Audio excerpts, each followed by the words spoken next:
My name's Jim Hoffman. I'm Vice President here at Wholesale Warranties. It is my pleasure, my honor to have Mark and Emily Fagan here from Roads Less Traveled. It's been a couple of years since we had the opportunity to chat with you guys. Obviously, there's been a whole bunch of things, whether it be RV market related, whether it be the pandemic, whether it be you guys switching out a couple of rigs here and there since we've last spoken. But appreciate you taking the time today and just wanted to kind of catch up with you guys and see how you guys are doing. Well, thank you very much for having us on. Yep, doing well. Yeah. Life is good. Made it through the pandemic. And yeah, got a dog since then. Buddy, he's a great boy. He's roaming around somewhere. And that's about it. Yeah. I'm excited to hear a little bit more about Buddy. I know you guys have had at least you've switched up RVs at least once, if not maybe more than one time. I have on my notes here that you may have had some issues with the truck, and we'll kind of go into some of that. And hopefully Buddy can make an appearance if he will. Time permits. Oh yeah, he will. Chasing lizard. And so let's kind of kick this off with where are you guys at right now, and what kind of travels have you been doing, or what you're looking forward to? Well, we're in our home right now. Our big RV. We're in between travels. Last summer we went to Colorado for 3 months, and upcoming we're going to be going to San Diego and Lake Havasu and Arizona and things like that. So right now we're at home, and you're right, we did switch up rigs. During the pandemic, we decided we had been full-timing with our travels for 13 years at that point, and we decided to buy a house before the pandemic hit, but it became even more reasonable to do it when during all of that chaos. We kind of wanted some roots at that point.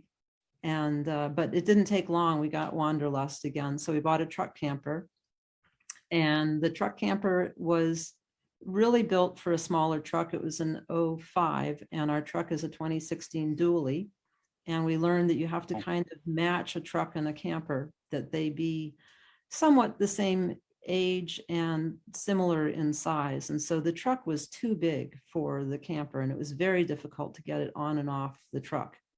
And it also is hard to go from living in a big fifth wheel to spending time in a tiny little truck camper. So that lasted for a year and maybe 5 or 10 trips that never went more than 3 days. Had to do a lot of retrofitting to fit, because the hips on a dually are so wide that the landing weren't wide enough for us to back under it. And you would think that we would have thought of that before we bought this, but we didn't. So we had to do some retrofitting and with some steel plates, and had a guy fabricate something, and we got it working and everything, and it was fine. But like Emily said, it was a little tight for anything more than a week or so. Yeah, and also Buddy's not a very big dog. He's just 25 pounds. He is very agile, but that arrangement, the back of a modern truck is quite high.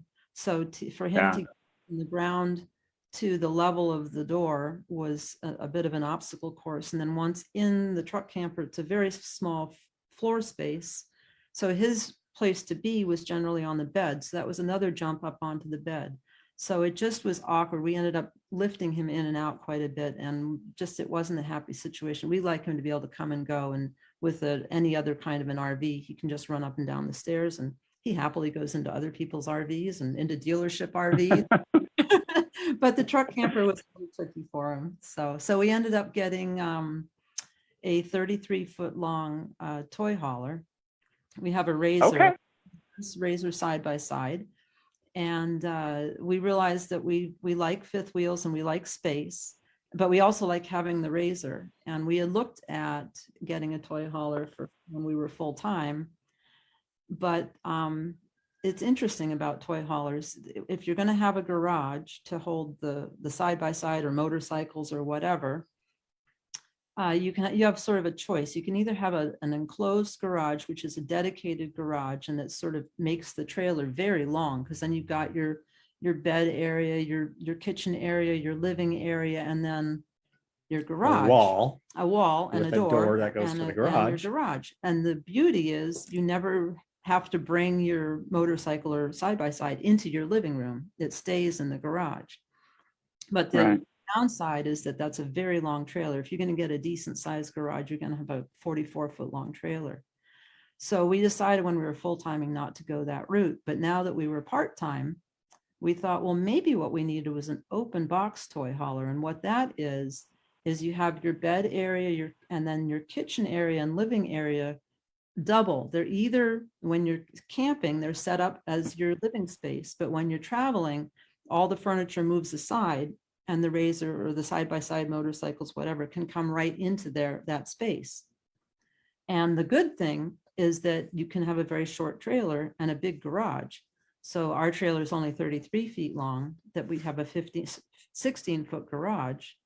But the downside is that if the RZR's dirty or muddy, all that comes inside. So there's you have to kind of tell them your favorite thing about having the toy hauler. My favorite thing, and this is what really driving the whole toy hauler idea back when we were full-time, was having a patio off the back. Yep, she just loves that patio. So great.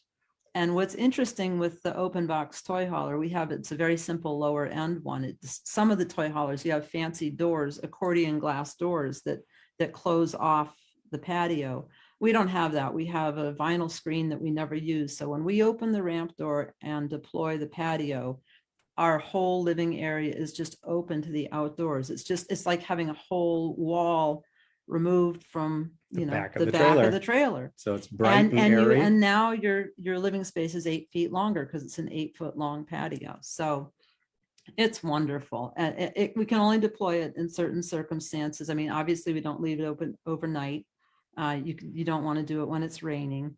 And if the wind is blowing into the rig, it's going to blow everything that's inside. But if you've got a beautiful morning or afternoon, there is nothing better than you sort of have like this nice breezeway, and it keeps the rig really cool.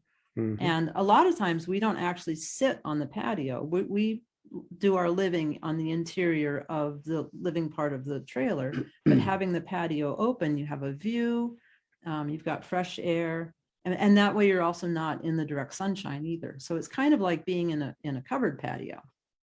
So it's I mean, what it sounds like, at least the way that I understood it from your articulation, is just kind of this great little ambiance where you're kind of protected from some of the elements if you want to be, like, if it's, if the wind isn't coming directly at you, but maybe it was coming from the side, you're kind of protected there.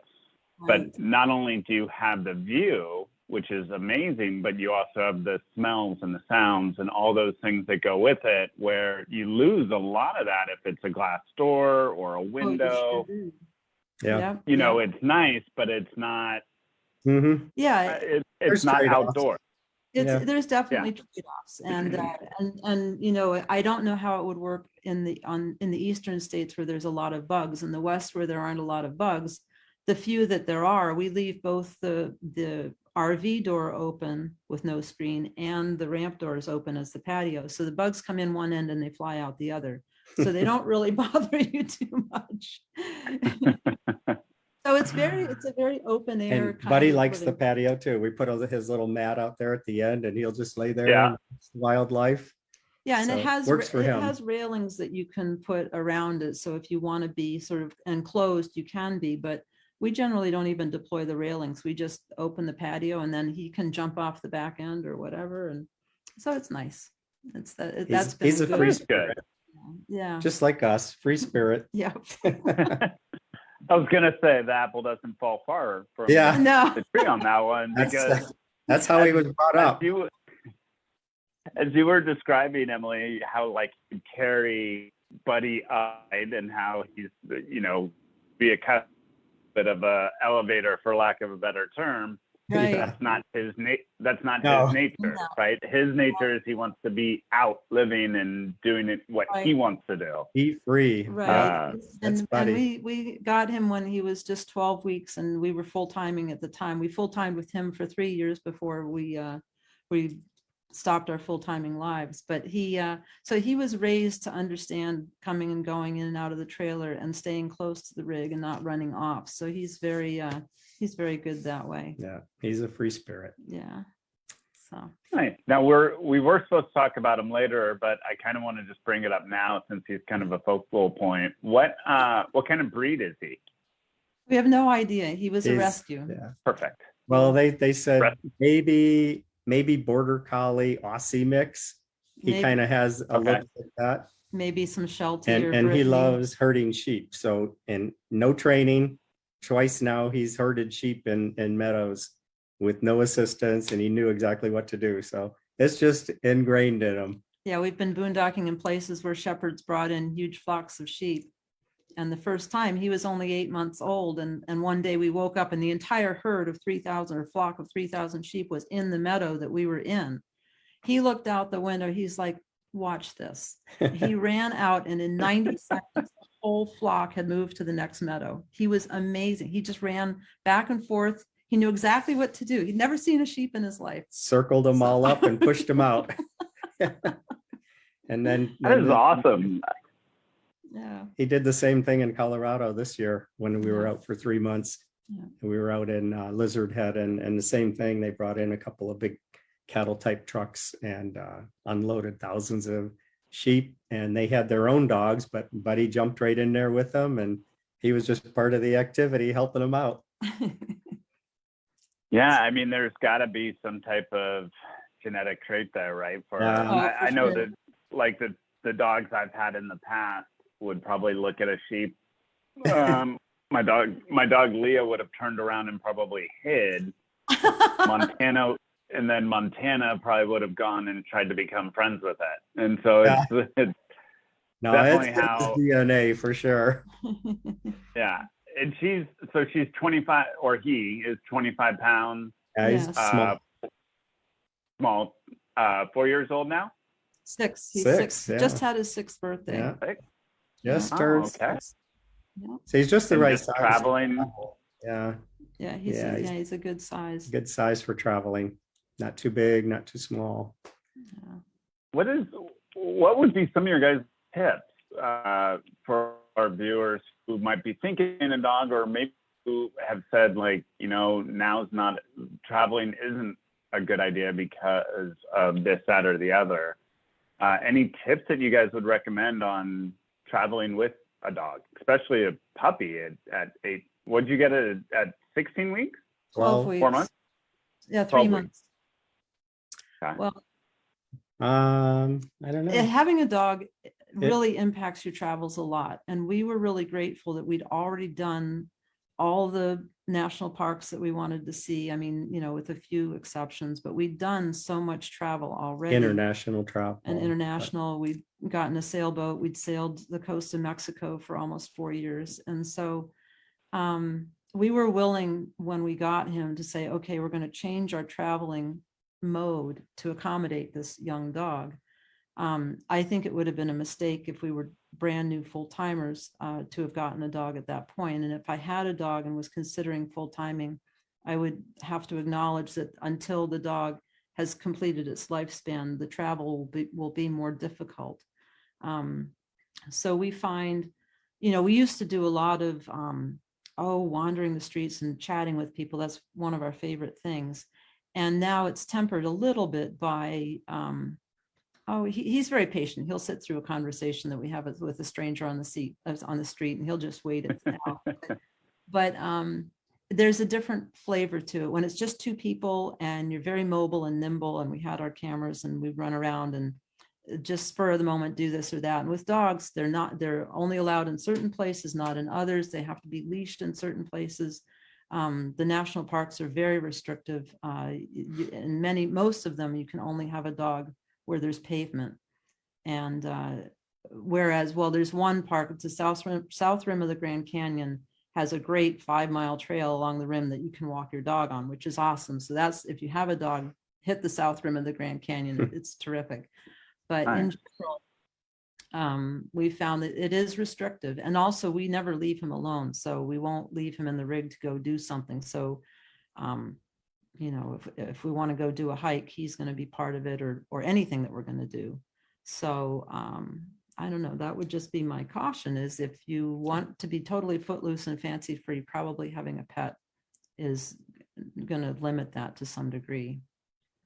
Yeah. Plus, if you like to go out eating at restaurants and things like that, like Emily said, you know, we don't like to leave him alone in there, and he doesn't like it either. He'll just sit and howl and cry, and not that he's spoiled or anything, but yeah, because if you're going to eat out, you have to find a restaurant that has a patio, or you can sit outside, and that's not always so comfortable if the weather isn't great. So, but we do take them to places like that where they're dog friendly and they'll have an outdoor patio, but it is a little bit more restrictive.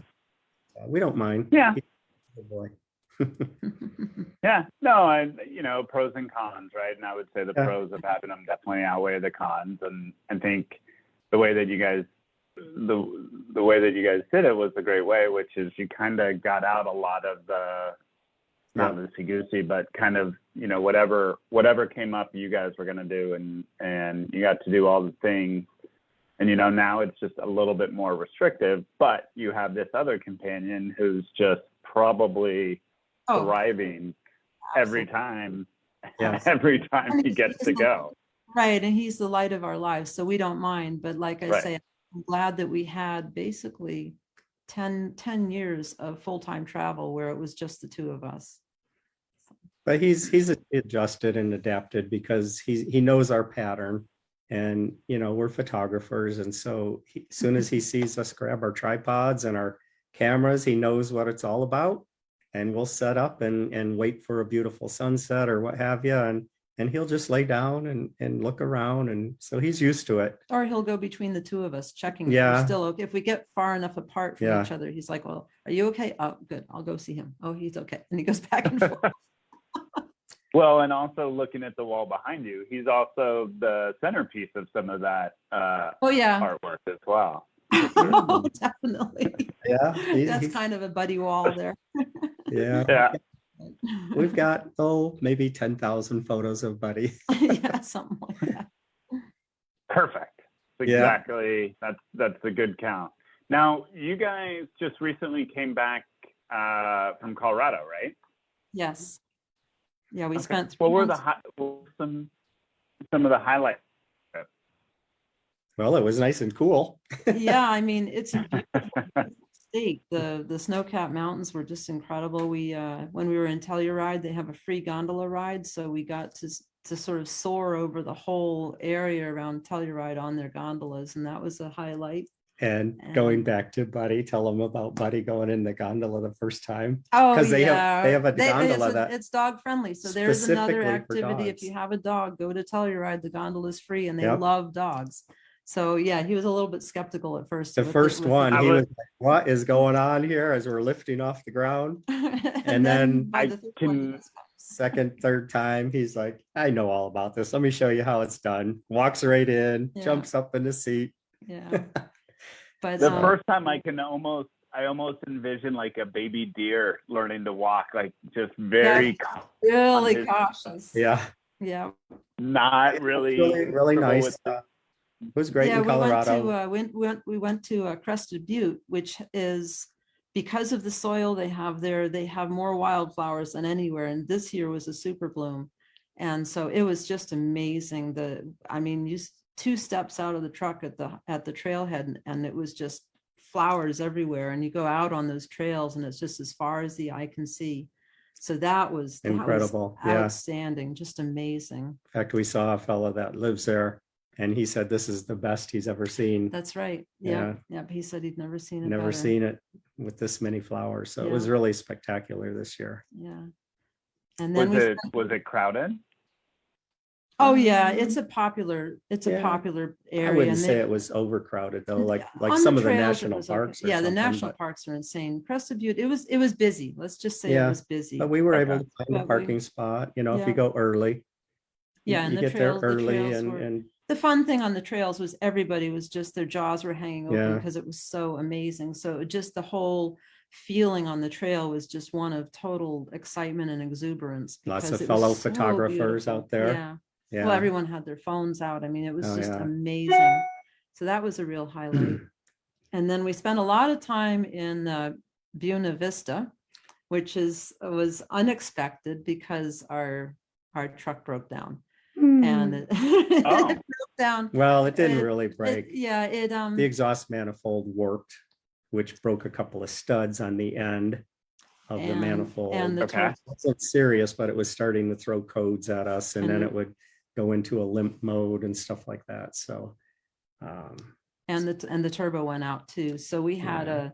we were in that area for 3 weeks. So what happened, we were going up Monarch Pass, which is about 11,300 feet, and it was throwing codes the whole way up. So we had to stop at almost every pullout that they have. They have a lot of pullouts for disabled vehicles. And so we were somewhat disabled. We pulled out at every single one to turn off the truck and let all the codes reset. And so we finally got up and over Monarch Pass. And then when we got to Buena Vista, we realized we really have to take care of this problem. So we found a spot that was just off the highway, and we ended up being in that spot for 3 weeks. it was actually a pretty nice area. It wasn't too bad. And, Out in the National Buena Forest. Vista is a fantastic town. The funny thing is we've been through it before and just didn't think to stop. And now this time, Right. because we had to, we got to really see it. They got some beautiful parks, a fantastic area along the river with hiking trails on both sides, Yeah. and some It was fun actually little really restaurants. nice. Yeah, it was a nice stay. So, yeah, you just sometimes have to just, go with the flow.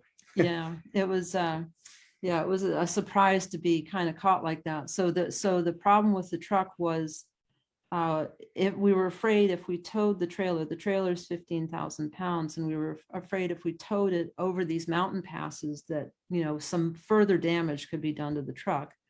But without the Right. trailer, the truck was okay, and it only threw codes once in a while. So we ended up doing quite a bit of sightseeing in the area, and we went up to the town of Fairplay, which is just a little bit north, and they were having this wonderful festival they call Burro Days, where they take all these burros and race them against each other, and they get llamas and race them against each other and have a parade. And it was just a classic small town festival that was really, really fun.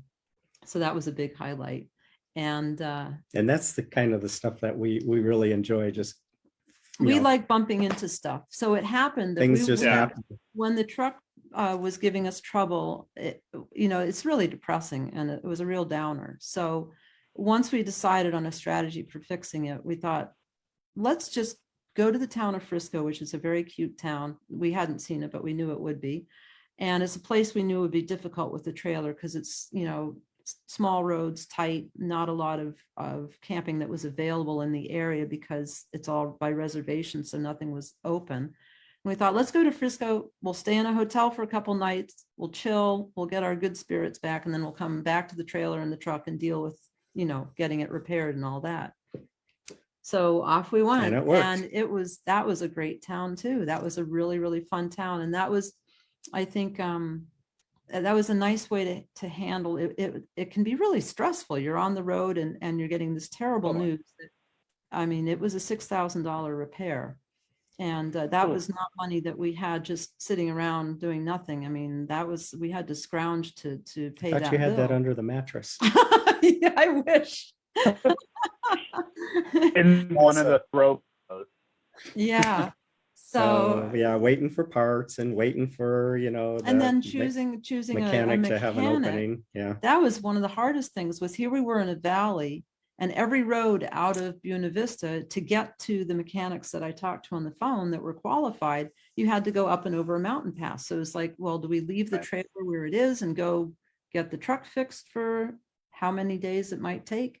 Or do we, so we had a lot of difficult decisions to make. And in the end, we found a guy that was local, and he did the work, and he did a good job. But it's really stressful to have a major repair like that on the road.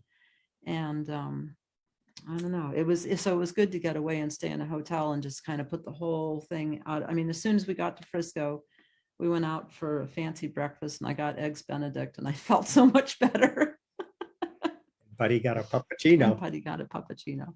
If you know what a There you puppuccino go. is. Oh yeah. His favorite. Heard of them. I've never had one, but I've heard of them.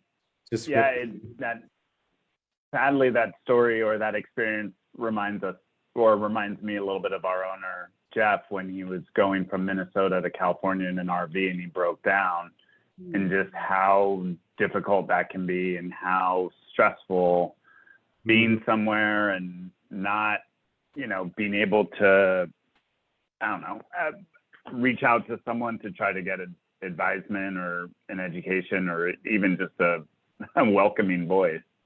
Right. Which is ultimately why he ended up starting Wholesale, was to try to help alleviate those scenarios. But I'm glad you guys got everything fixed, because that's exhaust manifold and turbo. Like when you get into those things, I mean, you're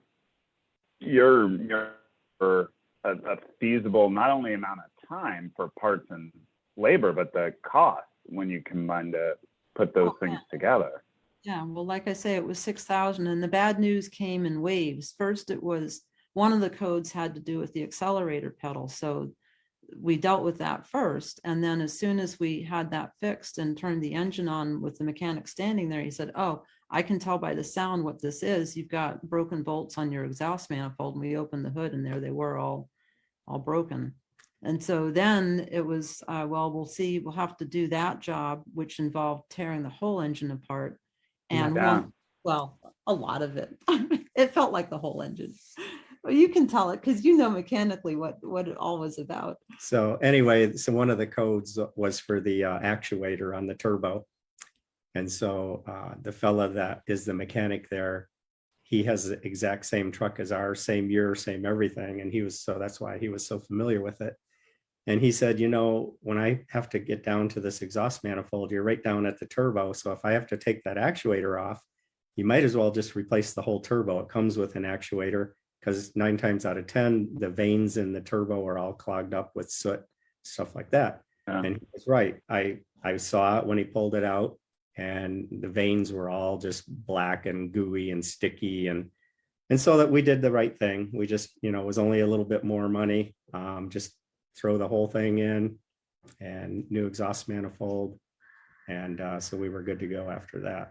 But no stress. I mean, I wasn't as stressed, we were in a nice spot and we had our home with us. It wasn't like we were living out of a suitcase. So life was good. Yeah. Well, and I will comment. That was Frisco, right? Where you that was Buena Vista. Buena Vista, yeah. And so okay. And from there we went to Fairplay and we went up to Frisco and over Breckenridge. Okay. Yeah. The pictures that you guys posted were just amazing. Like it looked like something out of a Hallmark movie, Little Town. Like, and yes, I might have seen a Hallmark movie once or twice, but the point of that is that the town, the pictures you guys posted was just like the cutest little town that probably 90% or higher of the people, watching and interacting probably have never heard of or seen.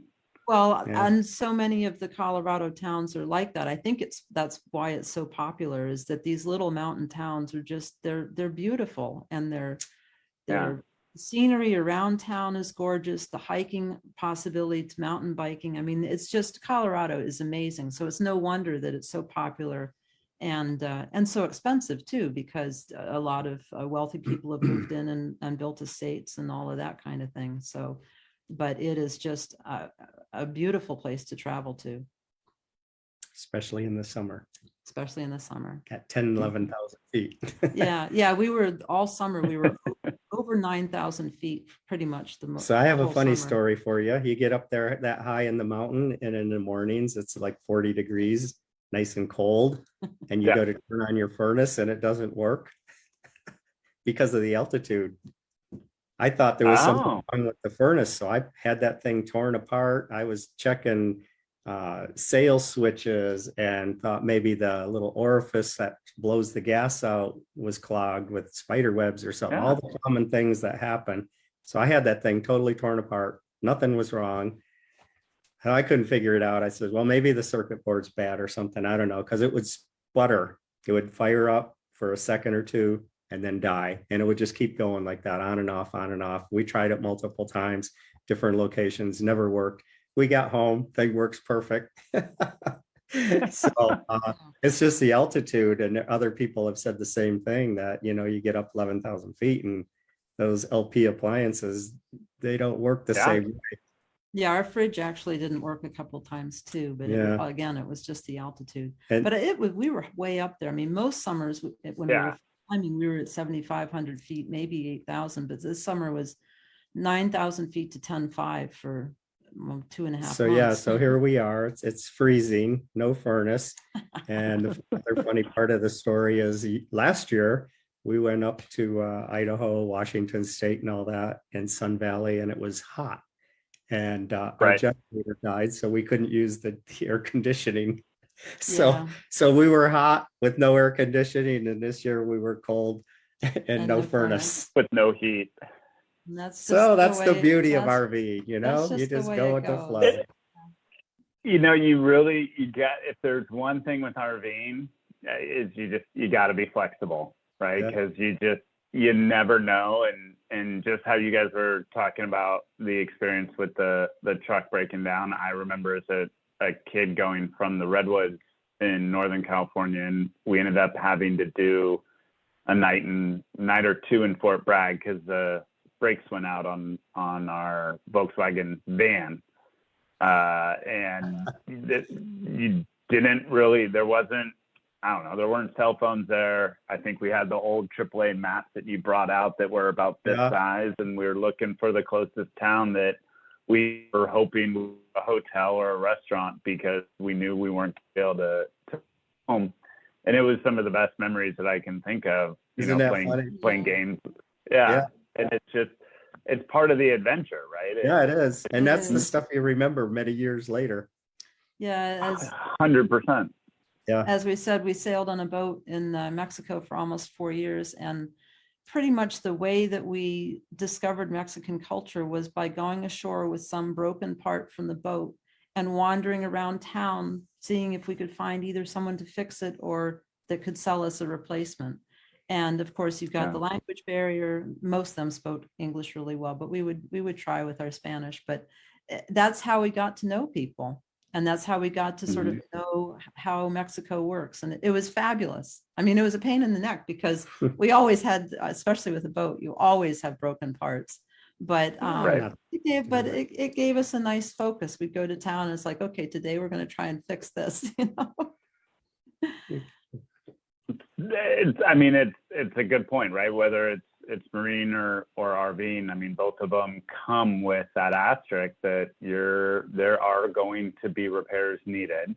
Some are going to be ginormous, and others are going to be relatively small. But part of the experience is trying to solve them and navigate through those situations. And most of the time, you come out better because of them.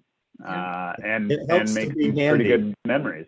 It does help to be handy. That is a perk. At least we don't have to take it to the dealership all the time and wait for an appointment. Right. And all. So most of it, especially now. Yeah.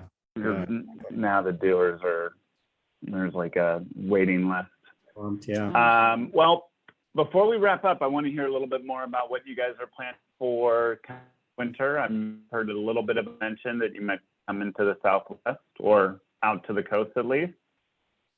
San Diego. San Diego. We're going to San Diego in the middle of October. We'll be there till the end of October, and we're really looking forward to it because that's where we were. But that's where we started and ended our cruise.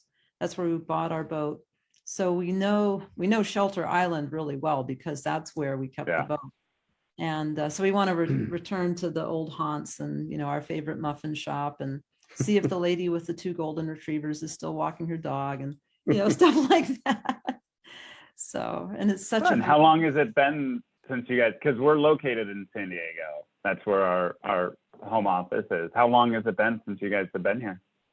Ooh. I think since we walked off the boat in 2013, 10 years ago. Wow. It's been 10 years. Okay. Yeah. So. Well, we're going to welcome you with and now you guys are coming from up kind of northern Arizona.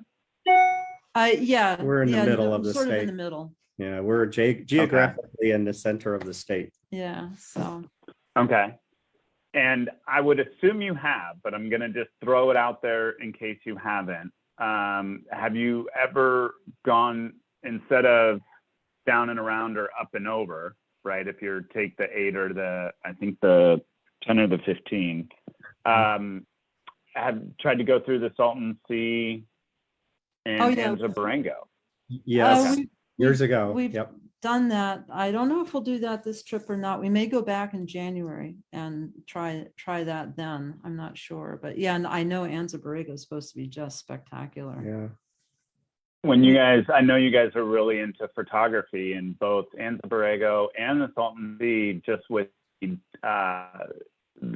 amount of species of birds, we don't have anything like it anywhere else in California. It's like literally that little nook, along with Anza Borrego on the Super Bloom and stuff like that. Right. But it'd be a fun little, I think little place.